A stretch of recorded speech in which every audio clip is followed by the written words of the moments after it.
अधिक महिन्यात अनेक भागांमध्ये जोडवी बदलण्याची प्रथा आहे। अधिक महिन्यात जोडवी बदलल्याने घरात सकारात्मक ऊर्जा, सुख समृद्धी आणि वैवाहिक आनंद वाढतो। यंदा 17 मे 2026 रोजी अधिक महिना सुरू झालेला आहे। तो 13 जून 2026 पर्यंत असणार आहे। या दरम्यान जोडवी बदलण्यासाठी गुरुवार, शुक्रवार, एकादशी आणि पौर्णिमा हे शुभ दिवस असणार आहेत। अधिक महिन्यात जोडवी बदलताना आधी स्नान करून घ्यायचं आहे, देवपूजा करायची आहे, त्यानंतरला हळद कुंकू लावून घ्यायचं आहे। त्यानंतरला तुम्हाला चांदीची जोडवी परिधान करायची आहे।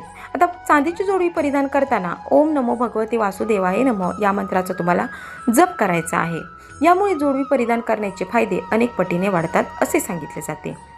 आता जुन्या जोडव्यांचे काय करायचे, तर जुनी जोडवी तुम्ही एखाद्या गरजूला तुम्ही दान स्वरूपात देऊ शकता किंवा सोनाराला ती देऊन त्या बदल्यात नवीन जोडवी बनवून घेऊ शकता। दर 3 वर्षांनी येणारे या अधिक महिन्यात आईने मुलीला, मुलीने आईला, सासूने सुनेला किंवा सुनेने सासूला जोडवी भेट स्वरूपात नक्की द्यावी अशी काही भागांमध्ये रीत आहे। तुम्ही कधी तुमच्या आईला किंवा सासूला अधिक महिन्यात जोडवी भेट म्हणून दिली आहे का, हे मला कमेंटमध्ये नक्की सांगा। आणि याबद्दल मोठा व्हिडिओ मी माझ्या चॅनलवर अपलोड केलेला आहे, तो नक्की जाऊन चेक करा।